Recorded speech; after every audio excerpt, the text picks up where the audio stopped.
following is a conversation with Dr. Johan van Hylckama Vlieg, the Chief Scientific Officer at Freya Biosciences, one of the world's leading microbiome companies focused on women's health. Johan is a pioneer and a successful entrepreneur, as well as being an esteemed scientist within the field of gut microbiome research. He's had a successful career in industry, being involved in the creation of companies, raised significant amounts of venture capital on management teams, and has published really impactful research in the field.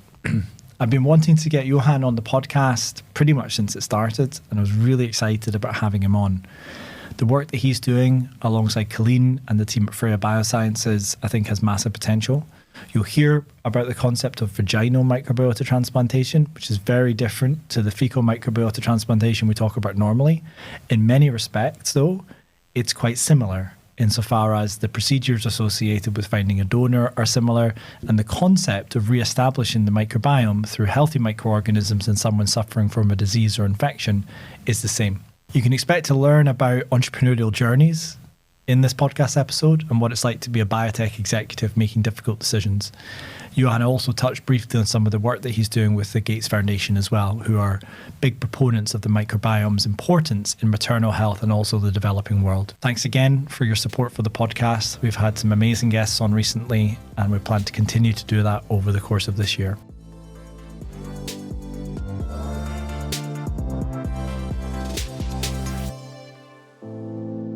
Why don't we start with, why are you excited about the potential of the microbiome? So first, James, I'm really happy to be here. And I think it's the fact that you say that you've been following me for all of your life also is a testimony on how old I'm getting, probably.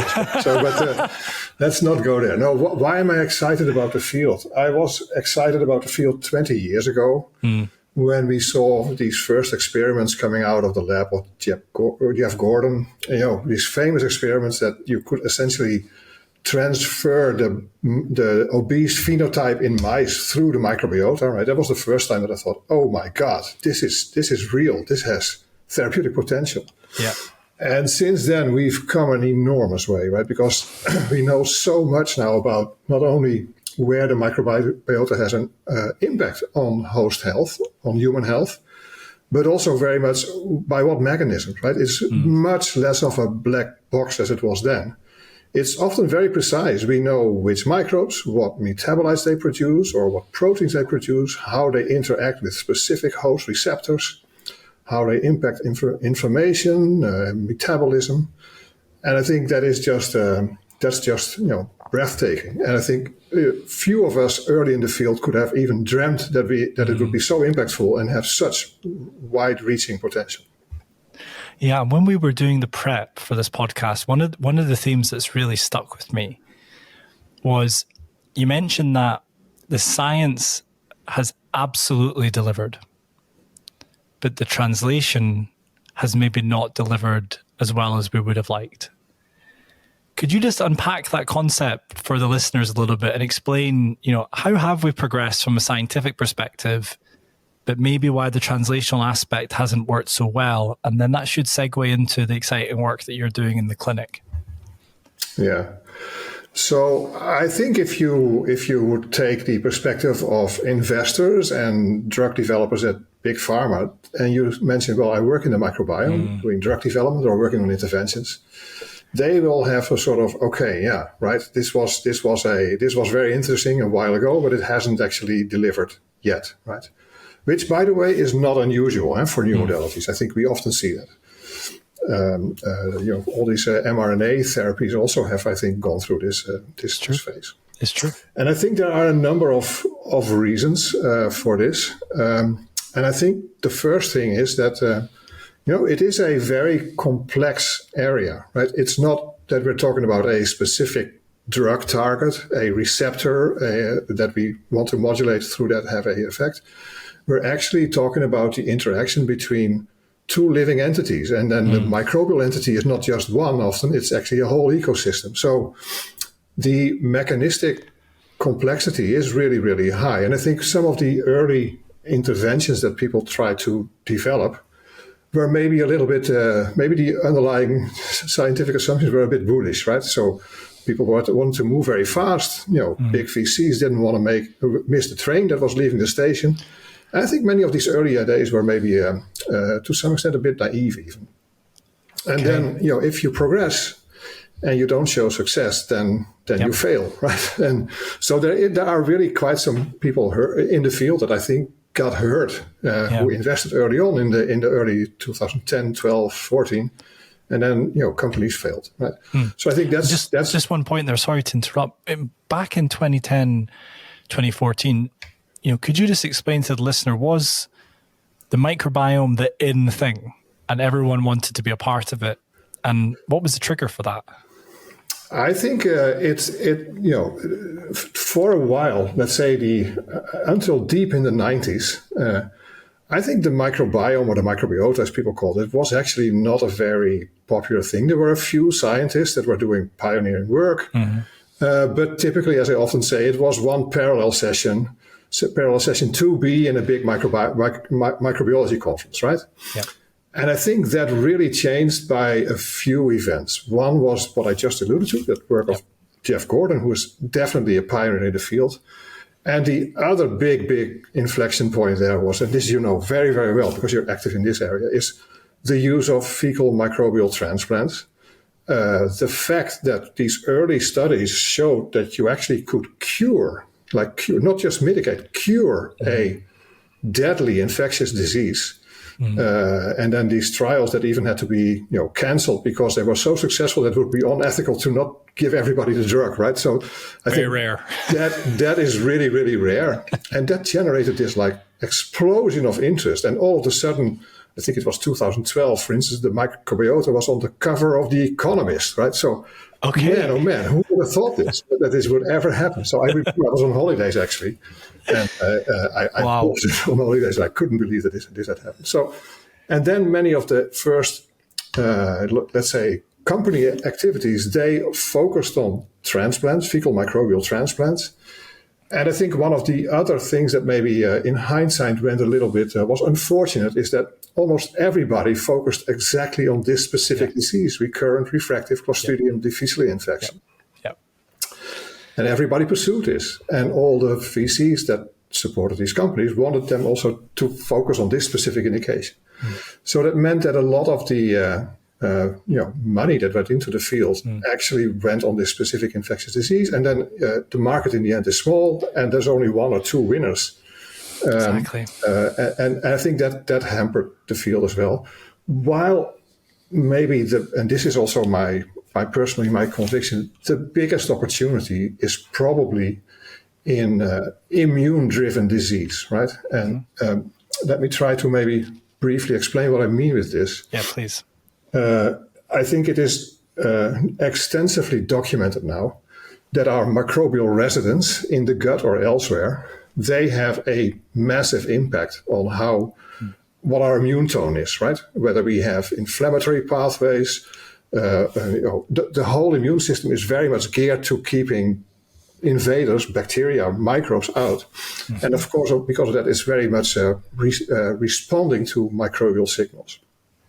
And I think we're actually at the point now that it's fair to say that it's almost unthinkable to work on an immunotherapy without taking to some extent the microbiome or microbiota into account, right? Because it sets so much of the context. And as we also discussed in the preparation, for me the most maybe most breathtaking area in this field is actually what we started to see as of 2018. The fact that this very potent and groundbreaking class of therapies in oncology, ICI, immune checkpoint inhibitors, where many people respond, but also in most cancers, actually most people don't respond.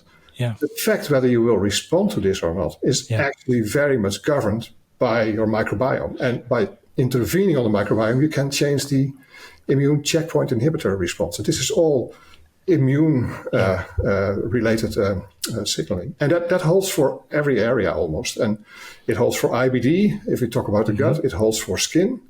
And it also holds for the area that I'm specifically focusing right now is women's health. And women's health. Diseases of the female reproductive tract. Before we get on to Freya and all that exciting work, can we just go back a step? The sort of huge flurry of activity that we saw around about 2010 in C. diff. So you're someone who's co-founded companies, you're building companies as an executive. What do you think was the driver for all of these companies pursuing C. difficile infection when indeed relatively small patient population, there was already existing standard of care for the kind of acute phase of the treatment? What was the pitch that got all of these investors excited, do you think, given that it wasn't like, an enormous patient population? Yeah. So just to be clear, I have never pitched a C. diff product, I think. So, but I can sort of try to build the argumentation that I think people used at that time. So first of all, because of that specific study in the New England Journal of Medicine that had to be aborted because it was so successful, it generally, I think, was considered like a low bar, easy. This would work for sure, right? And if you have a new modality, you would like to go into an area where it's not too complicated and where, because of the not too big target population, you probably have an accelerated regulatory path as well. Fair. So it felt like a very obvious thing to do, I think, for people then. And then almost every company also had on their pipeline multiple other assets in these really, really large indications. Right? Yes. But then as they became cash constrained and it proved a bit more difficult than everybody anticipated, what happened is that the boards and the VCs and the funders, they said, well, now you have to really, really focus on the core. And it's your C. diff product. So make it happen. And the leading companies were very much focusing on that at the time. That makes a lot of sense. But one of the crazy things for me, though, is if we go back to that period of time, this RCT in the New England Journal of Medicine catalyzed pharma deals, blue chip investors, company creation, the whole academic grants, the whole lot. And that's great. But then you just described transformational impact in immunotherapy.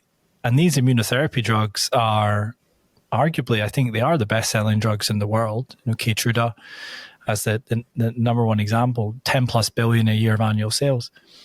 Why do you think that there's not investors jumping and pharma companies jumping at this next frontier, so to speak, where there's been some proof of concept from FMT in immunotherapy, but there hasn't been the same kind of explosion of interest as we saw back in 2010, 2014?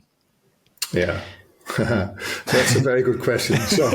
So I will start by saying that I actually share your view. I also don't fully understand why there at least is not more enthusiasm on this, right? So I think it's justified. There are some activities. There are a couple of companies, I think some of them you maybe have had even on your podcast, that are active in this area. And especially once we get solid phase 2 data here, I think that will probably be another inflection point for the whole field. Makes sense. But I think there are also some dynamics there. I think we are in a stage right now that actually being a microbiome company or a microbiome therapy really is not a favor, right? And that is because people have been sort of hurt by this, and there's some intrinsic reservation to this. And I will also say this whole area of improving efficacy of immune checkpoint inhibitors, we think about it from the microbiome perspective. There's also other activities there that maybe you compete with. So, Fair enough. But let me be very clear. I remain very deeply convinced that at some moment, if we get convincing data in an indication other than an infectious disease, that can also very quickly reverse everything, right? That's good. Because it feels like a bit of a breakthrough insofar as these studies that we're talking about, just to give the listeners some more context. Immunotherapy has been a complete game changer, hasn't it? It's treated cancers that are aggressive in a manner that we could have only dreamed of 30 years ago. But they don't work for everybody. In fact, quite a significant percentage of patients don't respond. And what these studies showed was could we call it kind of causative level evidence rather than correlative evidence, insofar as they actually took stool samples from responders, i.e. people who had a good response to immunotherapy, and moved them into the intestinal tract of the non-responders, which is not a classical FMT because you'd usually have a healthy donor. And some of these non-responders became complete responders. So it kind of feels like the perfect story. So we've had this kind of breakthrough outcome in the microbiome space, but I've not seen hundreds of immunotherapy companies popping up. I know some companies are doing it. So, I guess what I'm trying to say is it's not had the same impact as the early stages. And your thesis is we still have loads of reasons to be optimistic, but maybe we just need the industry to do a bigger study, more patients. Do you think that's kind of what's required to get things going again? Yeah. Yeah. I think the really good message is also that I think the companies that are still active in the field, they feel, and I'm not talking just about Freya, I think in general, including your company, they feel much more mature. I think it's much more rooted in good clinical evidence, in solid thinking about what a clinical development path would be, in understanding actually what pharma needs to see from a clinical study, right? Because some of these early studies were also very science-driven, which is not bad in itself. But if you want to do drug development, there's other things that also need to be taken into account. So the whole field has been maturing. And, maybe in 10 years from now, we will look back at this period with very little investment as actually a very healthy thing. Because it sort of brought the ones that were doing good work forward. And the whole fact that it was so diluted over so many companies, all in their preclinical or preparing for a phase 1, there's also a certain amount of money that a field can absorb to progress. So is it fair to say then that, in your opinion, infectious disease was kind of the easy win, and now we're moving into harder, more complicated indications, but maybe more upside? Is that a fair summary of your thinking? I'm not sure whether it's in general for infectious disease, but the ones especially where we focus on. And I also don't think it's an easy win, because we've also seen that these clinical trials are actually not as easy maybe as people initially thought, right? With respect to inclusion criteria, monitoring of the infection, product quality. We don't have to discuss that here in detail, but I think it proved, like for almost any drug, that conceptually it may look very simple, but once you want to make it into a product, there's always stuff that is more complicated, and you learn as you go, and we all learn from failures as well. Indeed. So maybe this we have two approved products. Let's not forget this. I think that is big. Yeah. That is big. Maybe explain to the listener why it's so important. It sort of paves the way for others. It gives investors some certainty about this being a drug. Why is it really useful to have approved drugs for the kind of lay listener? Why is that a seminal moment for the field? Yeah. So I think if you're a listener to this podcast, you're somewhat a believer and you truly have interest in the microbiome, and you're convinced that this is going to be very, very relevant, right? But if you are out there in the bigger world of drug development, this is still a really odd modality, right? Because typically microbes you don't want to have in your product, right? It's contamination. So it always already starts there, and you're laughing. But if you talk to people in manufacturing and so forth, that's really what the first sort of gut reaction. So I think the fact that we have products approved sort of validates that this actually can be a product.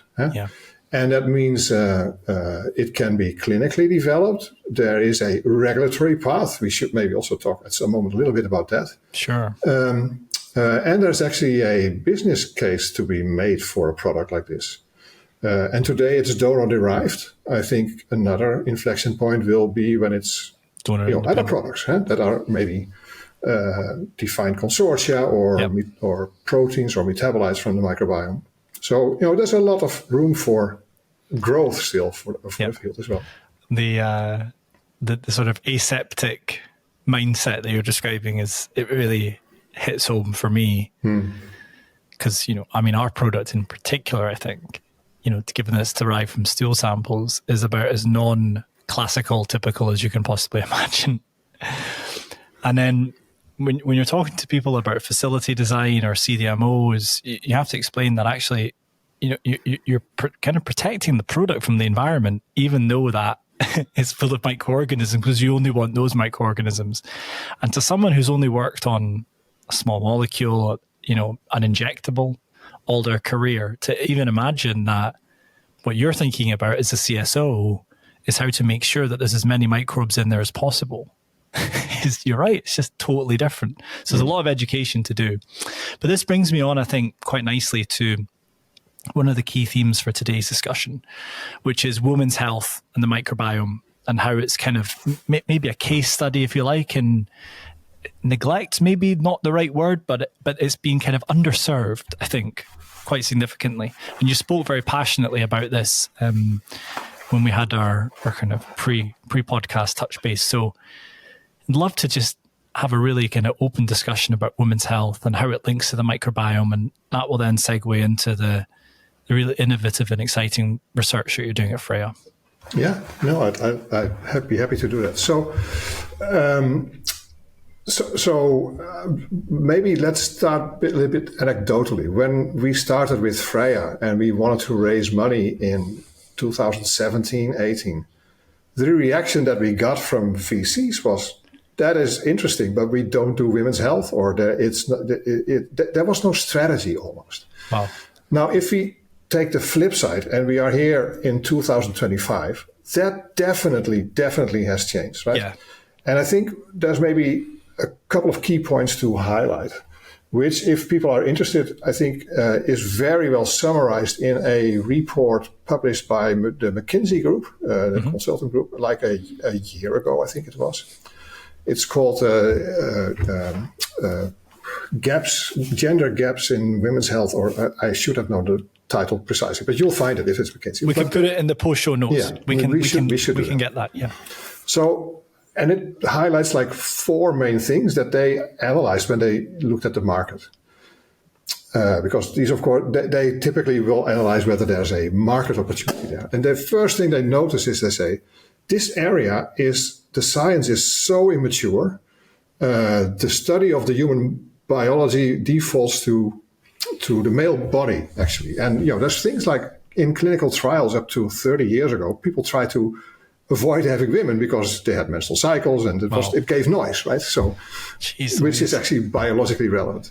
So there's a lot of biology on specific female women's metabolism that is actually lacking. And that's not only for the female reproductive tract, but actually global metabolism. So there's really something to do there. Then the second thing they notice is that there's just very, very little data, right? Women's health burdens are systematically underreported. And again, that holds to specific things related to the female reproductive tract, but also to things like cardiometabolic disease and so forth. Then care delivery is also not fully developed. So women are much more likely to face barriers to care and experience diagnostic delays and so forth. And last but not least, there's no real investment. We have actually seen a period of divestment, for instance, from major pharma companies in women's health. And that is in itself, I think, quite mind-boggling, right? And I think, you could say almost scandalous. Now, there has been a real change in this, as I said. I think in 2025, it's a very different world. There's a lot of awareness. I think there are a lot of good initiatives. Some of these areas are much better addressed, especially that area of care delivery. There are some really, really good initiatives, platforms to ensure better diagnosis and better connection of patients to their care providers. And some of these are not only having a lot of patient impact, but actually are also commercial successes. But for me as a let's say, intervention and drug developer is always amazes me is that this area of actual new product development is still very, very limited. There's a lot of talk, but not so much walk the talk there. So that's also why I think, why we at Freya are so, dedicated to actually drive activities in this area. And Johan, for the listener, is that just, are we talking about women's health and microbiome, or are we talking about women's health full stop, across the board? Women's health full stop, yeah. Wow. Yeah. So and it's maybe also good to highlight that while I think there has been consistently interest and activity in specific fertility-related activities, other activities that are much more, let's say, disabling or impacting quality of life, like endometriosis or postmenopausal symptoms or uterine fibroids, all these things that people hardly talk about, but that really, really impact the life of women. There's been hardly any activity for Very a long little period. innovation. That's just starting now, I think. Wow. So bring us back then to the start of Freya. Yeah, so I think having sketched this context, what I think is really, really interesting is that many of these diseases that we could think of, fertility area, but also these more inflammation-driven diseases, they have this immunity component, right? And of course, the female reproductive tract also has its microbiome, the vaginal microbiome. So already during my time at Christian Hansen, which was one of the employers I used to work for, probiotic development, we actually, my scientific team, but the whole organization had a real interest in developing products in this area. But for a essentially vaginal microbiome targeting products, live biotherapeutic products to target the vaginal microbiome. And that, I will not deliberate too much on it, but that proved very difficult because it was the supplement area, and locally administered is difficult if you want to stay out of the drug regime. So, we had already had an interest to do it in that context, but it was not the sort of business context to do it. So, myself and a few other people, we actually said, well, let's then build a company in this area. So it really started like this, as a evening and side project. That's cool. Sorry, what was known about the vaginal microbiome then? Like, had we characterized it? How did it differ between the gut and the other microbiomes of the body? That could be quite interesting to understand. I think it's a very important point you're bringing up. I think we should spend some time on this because that also, I think, explains part of the attractiveness for development of intervention products. So the gut microbiome, I think, as everybody on this podcast will know, is very complex. It has many, many organisms. There's a large subject-to-subject variation. It responds to diet. There's lots of things known about this, right? So the vaginal microbiome is unlike any other microbiome on the human body, and it's actually very unique even for humans, the way the vaginal microbiome is built up. And at the highest level, if you really want to do a reductionist approach, it basically exists in two sort of states, right? One is a state where you have lactobacillus dominance, so bacteria very related to the ones that we have in our fermented food products, but a different subset of those that are low complexity communities. There's a limited number of species. Well, that you have different strains, but a limited number of species. It's generally related to mucus and barrier integrity. You have a low pH, and all these things help to get invading microbes that might be more detrimental out, right?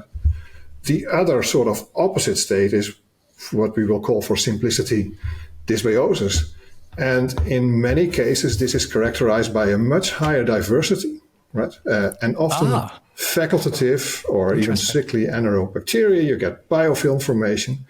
And interestingly, this dysbiotic state is across the board, has already for a while now been associated with worse health outcomes.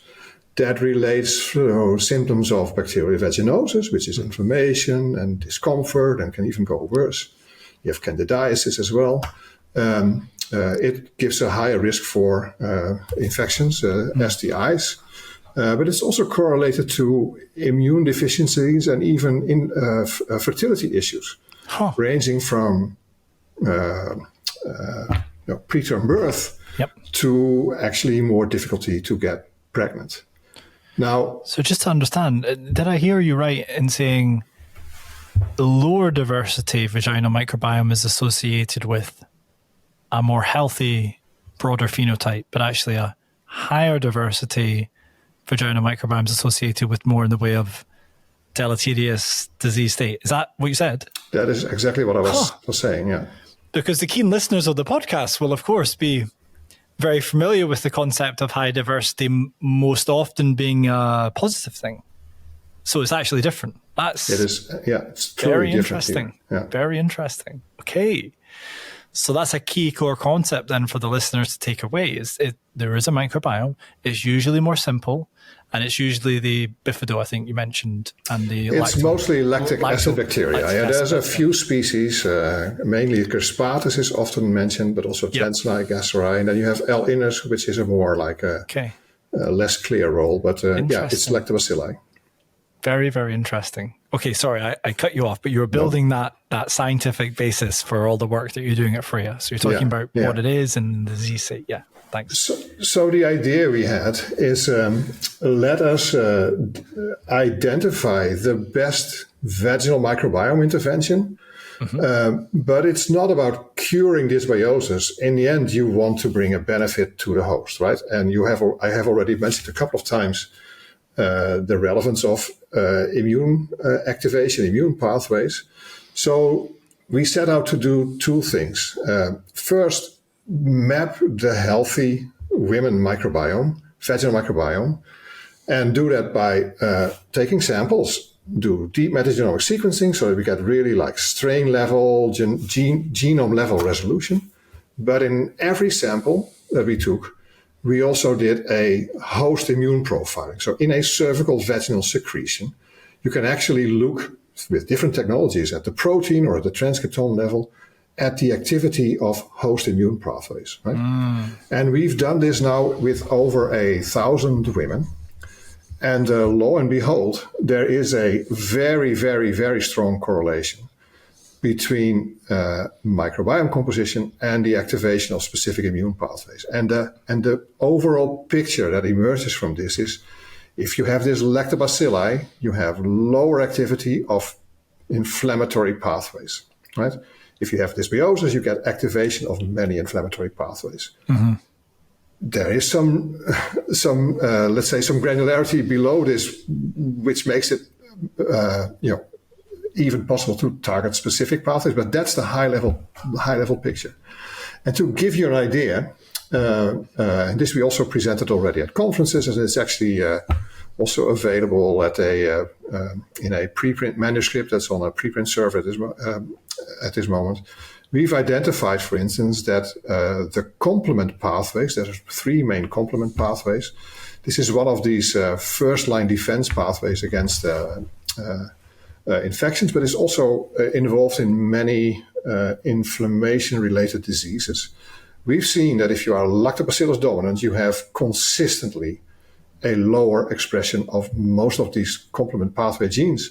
With a few exceptions, the genes that are higher expressed are actually the repressors, right? Which you would expect. So the genes that are involved in shutting things down. So that's sort of the cross-sectional element of this. And I think it's a really, really valuable resource. And I talk about this now very simply, but to do actually these measurements took us way more time than we anticipated, because many of these sampling methods and these analytical methods, they are made to analyze serum, right? And serum is very homogeneous in composition. It's always not the same so noisy. Also, always the same osmolarity value and so forth. With the CVS, cervical vaginal secretion, that's very different. So it was quite some work to do this. So then the second thing we said we would do is, okay, in order to really show causality, right? It's nice to show that inflammation is correlated to microbiome, but you actually want to do an intervention. And we decided to do, to be inspired by these fecal microbial transplants and do vaginal microbial transplant studies. And we did that essentially in healthy women. So they did not report any vaginal symptoms. They were generally healthy, but we screened women for whether they were dysbiotic or not, right? Okay. And you see typically, depending on how you exactly define dysbiosis and what population, you see typically somewhere between 25, maybe a third, maybe a little bit higher of women actually is in this dysbiosis state, this high diversity state. Just one question, Johan. Is it one of these diversity indices that you apply, which people might be familiar with from the gut microbiota analysis, or do different tools apply to measure dysbiosis in the vaginal microbiome? Yeah, you actually can use various tools. We specifically use some taxonomic criteria, thresholds for specific species. Yep. But it is so almost binary, this state, that almost any diversity measurement tool will work in this specific case. Wow.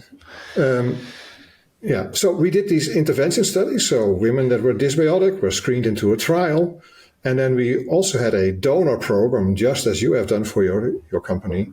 Yep. But in this case, for cervical vaginal secretions that were lactobacillus dominant. And then we dosed women that were dysbiotic with the lactobacillus dominant cervical vaginal secretions. Gotcha. And we tested different protocols, different variations, actually 2 studies, and we just completed a 3rd one as well. And I don't think we have to go into the details here, but the key finding here is that in a significant part of the women, somewhere around 50%, and we've improved it a bit, we can actually get higher now, you will be able to change the microbiome from dysbiosis to lactobacillus dominance, right? And in many cases, that's actually durable. It even stays over cycles. And with this sequencing approach, we also could show that the strains from the donor are actually engrafting. And I think the specific feature of this area is that if you are successful in getting engraftment, you don't get 20% engraftment. No, it gets dominant, right? You switch to this other like ecological equilibrium, this lactobacillus dominance, and you get 80, 90, 95, 99% dominance. Really? Yeah. And if you then look at the immune parameters, which was the really exciting thing for us, you actually can see that the inflammation is also turned down. It becomes a immune profile that is very similar to women that are durably already colonized by lactobacilli. So that sort of builds the chain of evidence of causality. And we've used this technology now with dosing almost 100 women. Okay. Soon we'll be reporting the 3rd trial. So we did 2. We have done our 3rd trial where we do dose effect analysis and pre-treatments and really to optimize the protocol. And that gives us a very valuable data set. Now, maybe the last thing to mention with this also allowed us, since this is less complex than, for instance, the fecal microbiome, to actually look at the strain level, so not species, but at the strain level, which of these strains do actually engraft in those donors, in those recipients that successfully convert to lactobacillus dominance. And we can do that across different donor-recipient pairs. And then we can go back and see what is the genomic information that actually is driving engraftment. So it gives us something which we refer to as the Engraftome. It's a subset of the totality of genomic information is lactobacilli, but these are the ones that are really potent and engraft. And that information we have used to go back to strains that we isolated from the donors. Gotcha. And we've used that to combine, to design consortia of specific strains that best mimic, best map, best cover the totality of information of engrafting donor microbiomes. Now that was a lot of words, but it was. But yeah. I think we're getting it. You're talking about, without putting words in your mouth, sorry if I am, reverse engineering. Exactly. The successful transfers to get something which is non-reliant on donors for its future supply. Yeah. Which is fascinating. Few questions, if you don't mind, on the concept of vaginal microbiota transplantation. So listeners to this podcast will have heard tons and tons about FMT, IMT, but we've never had a discussion about vaginal microbiota transfer. And it sounds fascinating. Is it like FMT, one donor to one patient, or is it more scalable than that? Do you have to screen the donor for any kind of infectious diseases? how is it administered? So many questions, but just genuinely fascinated. Yeah, so let me start to try to answer some of your questions, and then we can take it from there. So first of all, the way a program like this, a donor program, is designed is actually very similar. We were very much inspired by the work that's done in the IMT or FMT field. So you screen donors, you check their health, then you look at in our case, at their microbiome, right? Does it have this desired composition? And then you need to do many, many safety tests, right? Because you absolutely want to minimize or prevent the risk of transferring an infectious disease. So that's actually a big part of the activities that, in order to get a program like this running. And then you asked, what does it look like? It is actually a cervical vaginal secretion is collected with a menstrual cup. That is used more as a collection device, in this case for a CVS material. And we actually did very little processing. So we were able to then freeze this. And then prior to administration, it's thawed and administered with a syringe and a catheter. And it's a relatively simple procedure. And then we've worked on some pre-treatment options of the recipient that actually, seem to facilitate engraftment, and we'll also be reporting out on this. And we've also done some dose response work, which we have not published yet. What I will say is I don't think it has to be one-on-one, but it's also not going to be one donor, 10,000 recipients, right? And of course, one donor can give many donations as well. Got you. Oh, totally fascinating. So some people, when they describe FMT, they say the mechanism of action is multifaceted. It's probably driven by bacteria because they're metabolically active, but there's some phage in there. There may be some yeast and fungi. The concept of reverse engineering a successful biological transfer, I think, is, in some respects, it's the kind of holy grail, isn't it, to what this field is it's the kind of like the North Star. But you have other people who, as I say, mention that there's these other aspects. So is this the same in the secretions? Are there potentially some other sort of beneficial elements that you're not getting if you have a defined consortia, or are you pretty sure it's bacteria driving the responses that you want to see? So I think the honest answer that I need to give you is that we don't really know, but we will get the answer relatively soon, right? Because at this moment, our first reverse engineered consortium, we call it FB301, is actually in a phase 1 study where we are addressing a population that was very similar to our vaginal microbiome transplant studies. And we hope to see, of course, a similar effect. I am hopeful for a number of reasons. One is we have looked very, very careful at the data that we got from our transplant studies. And I think we have a reasonably good understanding of what makes a microbe engraft, that there are sequential effects. There's seem to be sort of pioneering strains followed by others.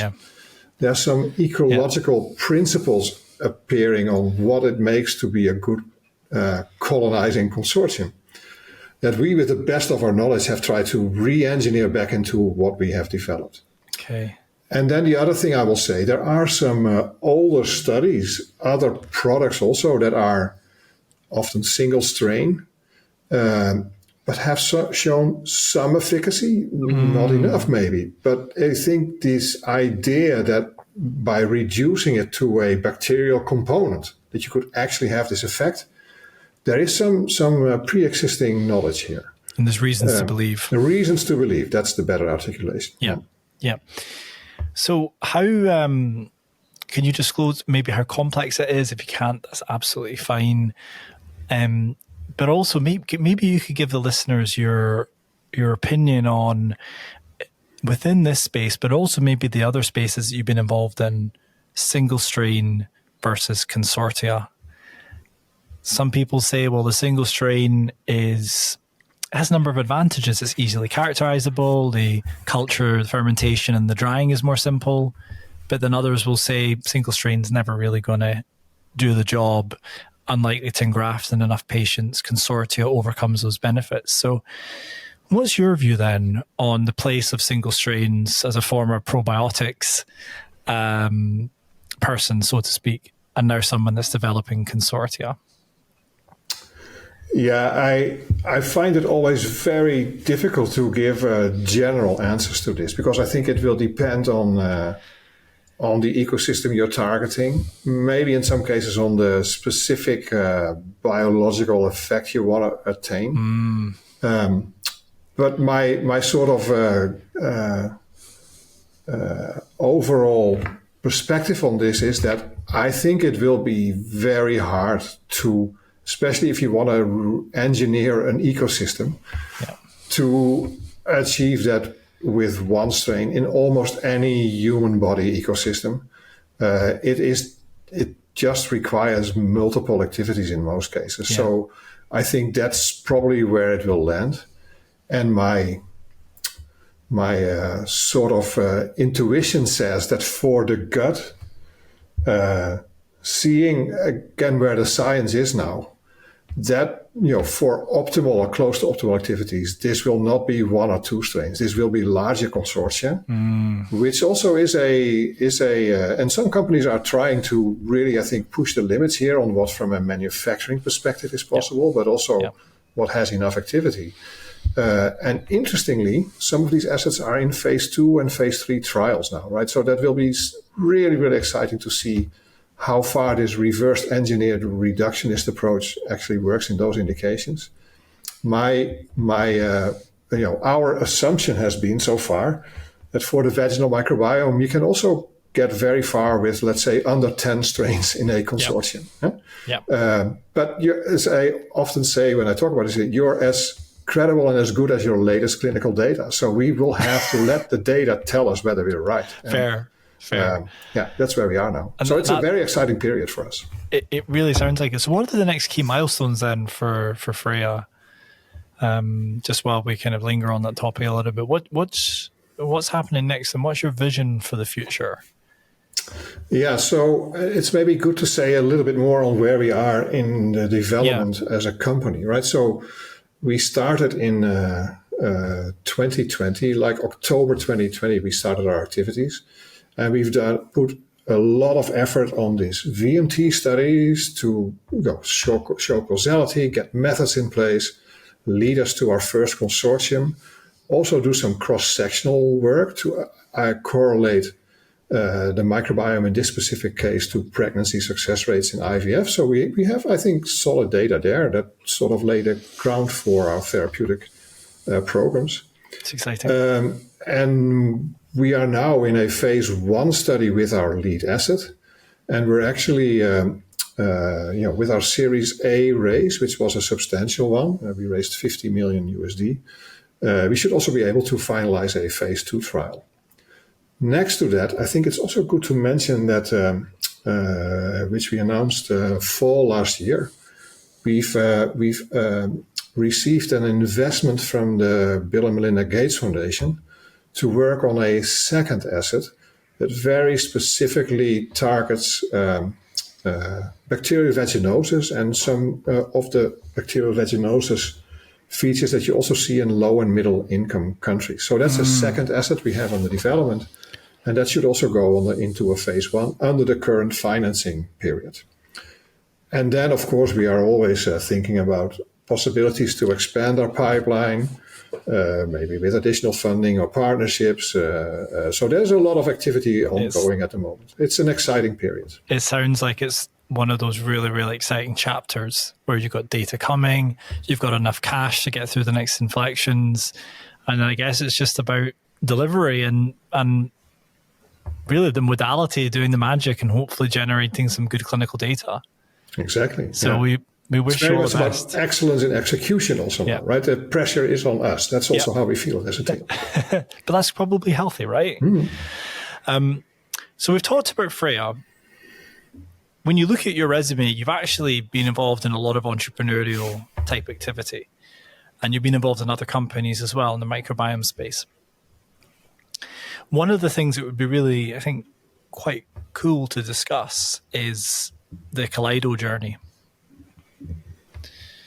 And for the listener, Kaleido was one of the companies that appeared when the microbiome was at its hottest. Can I say that? Yeah. You'll tell me how much money was raised, but it was a lot. I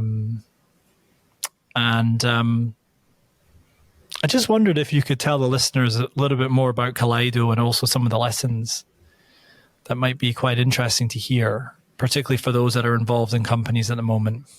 Yeah. I'm absolutely happy to share some things about this. So let's maybe use a few words about what Kaleido did. Kaleido developed what we call synthetic glycans, essentially sugar polymers, but in a very targeted fashion, right? So it's chemically synthesized, not extracted, which allows you to build specific molecules.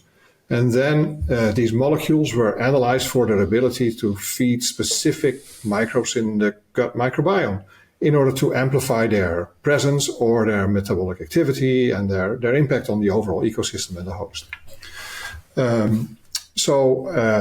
That company, I was for a while chair of the scientific advisory board, and after they did an IPO, so went public, I actually joined as chief scientific officer. And as you allude to that, I think that the story has two sides, right? First, I want to say that the technology actually, I think is still very exciting, and is a proven technology. And it also led to some, really scientific papers that I'm personally actually very proud of. I think still are impactful for the field. So there's a paper in Nature Communications that describes how it was synthesized, how we built it up, the screening platform, and that I think is valuable for the field. And then actually last year, a little bit late, but we published also a paper with Jeff Gordon, who then analyzed it in mice models. And this paper describes, it's in Nature Chemical Biology, I think, that really describes the how it favors the specific Bacteroides species in this specific case, and gives very detailed mechanistic understanding, also with some cool technological analytical tricks. But that's for people to read. So, is it? Forgive me if this is a really, as they say in Scotland, daft laddie question. Is it a prebiotic? It is. It has the prebiotic concept, but it's a level of refinement that you do not get if you extract carbohydrates, right? Because if you extract it from plant material, you're basically a bit limited to what the genetics of the plant allow it to synthesize. And then there's also lots of variability, like where do you grow it? What was the season? Yeah. So it's less variation. It's less ability to target specific structures and therefore taxa. So it is, it's taking it to another level of precision. And then this advantage of, in principle, endless scalability, I think is also very attractive if you do it in a synthetic way. So it has natural sugars, but like synthetic polymers. That's the idea. Got you. So what happened to Kaleido?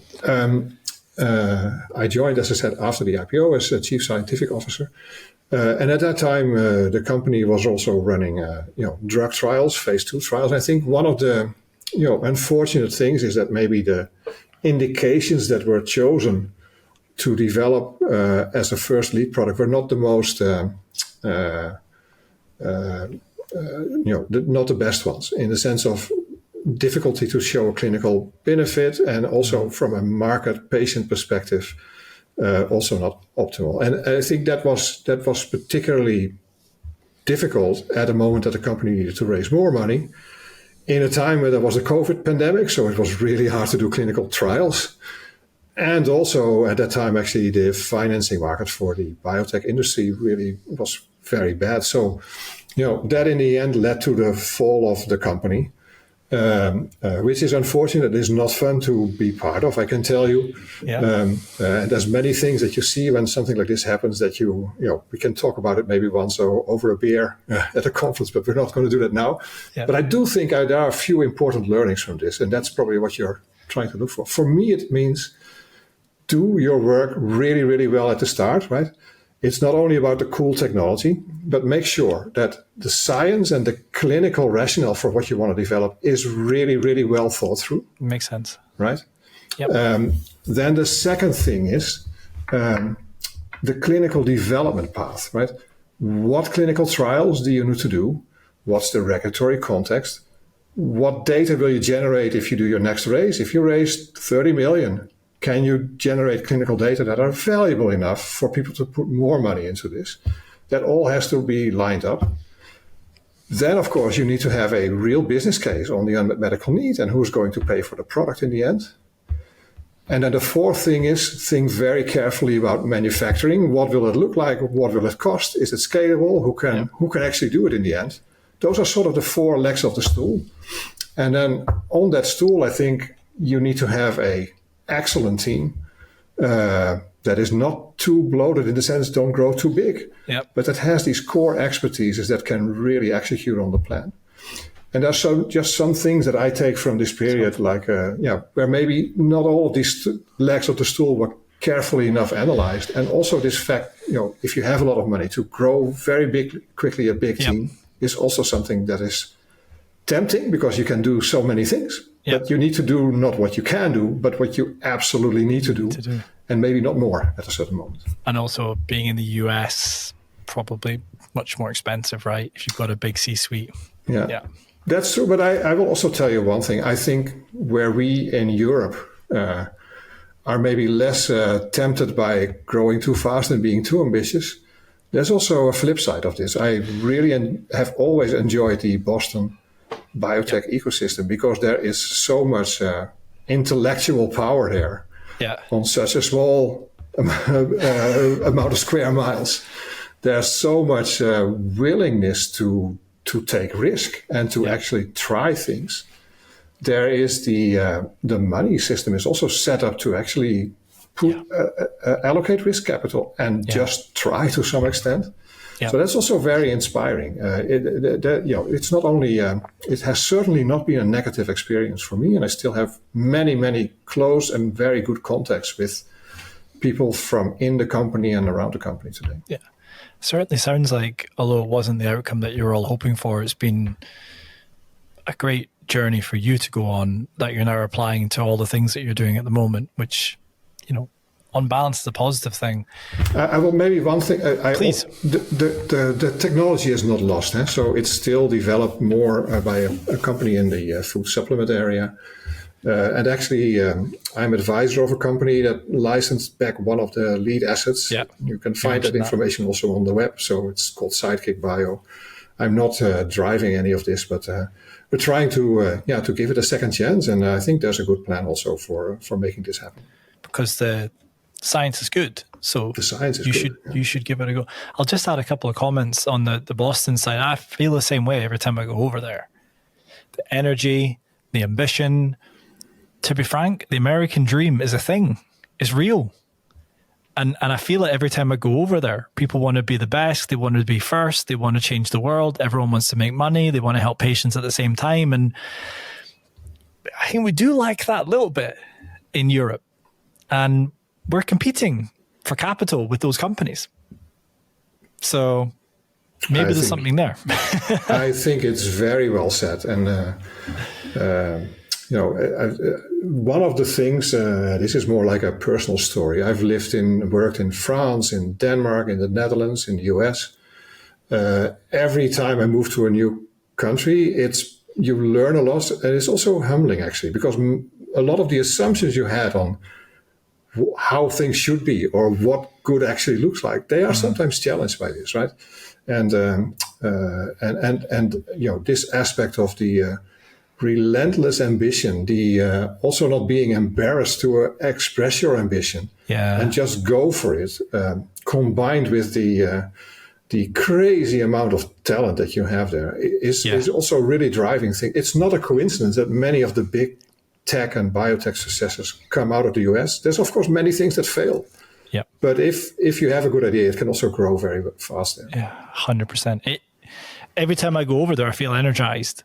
I think, wow, because to be honest with you, in Scotland, sorry, but there's probably a handful of clinical stage drug development companies. Really, you can probably count them on one hand, whereas you walk on one floor in one of these buildings in Boston and there's probably about 40. It's crazy. So the anecdote I often tell is, please. My wife and I, on a Friday afternoon, we often went to one of the local breweries to just, have some time together and evaluate the week. And without exception, you were surrounded around you with people that were talking about their next idea. Yeah.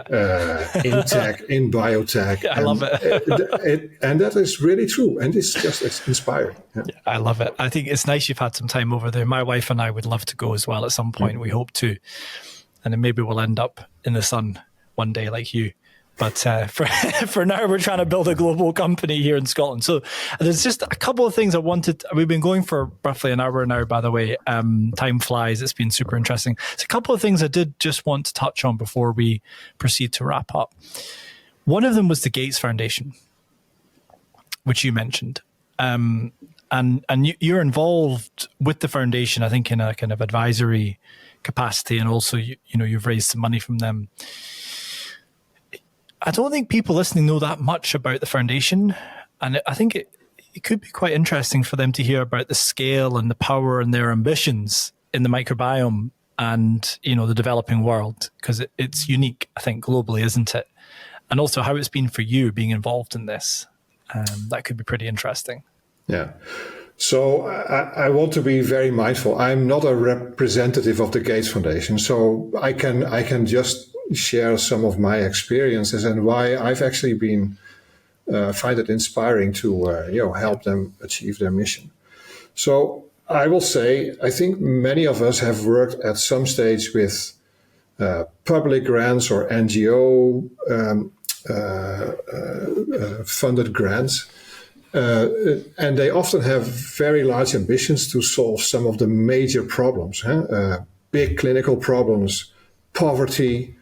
But I think what is often difficult is that many of these programs, you maybe get a grant for 3 years and then you have to hope you can continue. Yeah. And I think Europe has some sort of system to try to solve this, but it's maybe not always very fast and predictable, right? What I really like about the work of the Gates Foundations, and they literally invest billions and billions per year in solving some of the big challenges in low and middle income countries. And the way they do this is they start with fundamental science in many cases. They fund the fundamental science, but then they take it all the way to clinical interventions, product launches, right?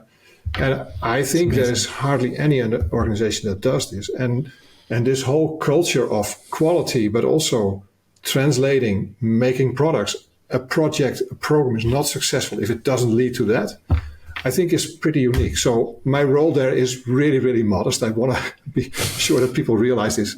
I have an advisory role, right, in one of their programs, or one of their many, many programs.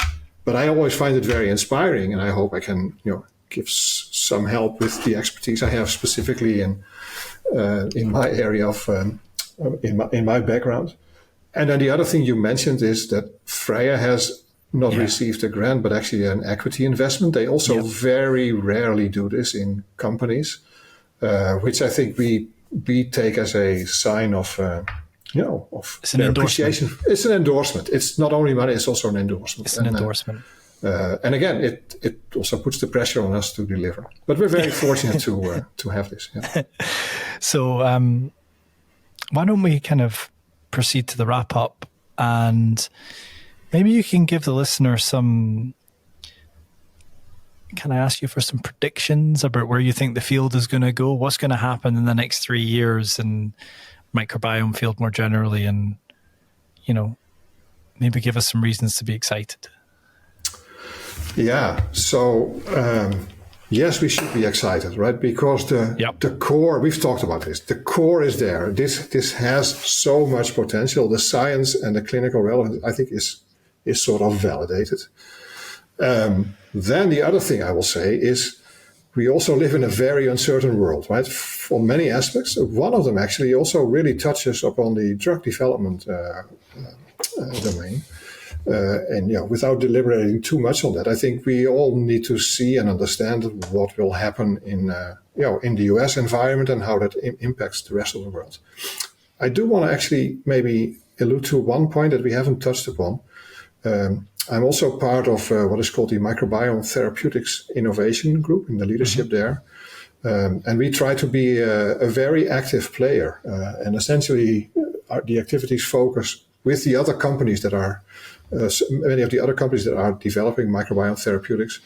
We try to align with regulatory bodies, specifically the FDA, on the regulatory path and making it as smooth and fast, but also high quality as possible. There's a lot of outreach to policymakers, and then it's education to KOLs, but also all kinds of other organizations. I think it's important to mention that because we as a field need also to have a collective voice. And so I'm very dedicated to make that happen. So where do I think this will be in 3 years? There are a number of clinical programs at the important companies, one of them being us, that should have had readouts, right? Clinical readouts in phase 2 or phase 3 trials. So I would be very, very disappointed if not some of them would be positive. And I think if just one or two give a really good result in indications with a big market potential, that could actually rapidly change the sentiment around the field. And I will also say maybe one thing more. If you see how, especially in the US, but also in other areas, how people start to articulate maybe what is important for the future therapeutic field, there's some concern about us trying to address diseases with very expensive medication, proprietary small groups that actually maybe also leads to long-term adherence and is very costly. While on the other hand, you can see that with microbiome therapies, often you can actually address the root cause, right? We talked about inflammation. If you can take the signaling out, so you don't need the other drugs to treat the symptoms. Yep.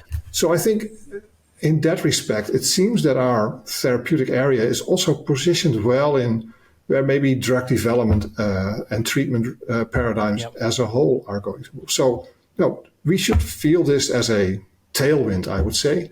And I hope that we continue to get good results and execute with excellence. We should be set up for an interesting and a positive outlook. Good. Well, thank you so much for your wisdom, for your insights, and then for the encouragement and the positivity there towards the end. That was awesome. We've covered so much. We've talked about women's health. We've talked about fundraising, company creation, company building, clinical development. It was exactly what I was hoping for. So on behalf of all the listeners and me as the host, wanted to thank you for your time and wish you all the very best with all of your endeavors. Thank you so much. It's been a real pleasure. So hope to see you in person soon. I hope so. Thank you.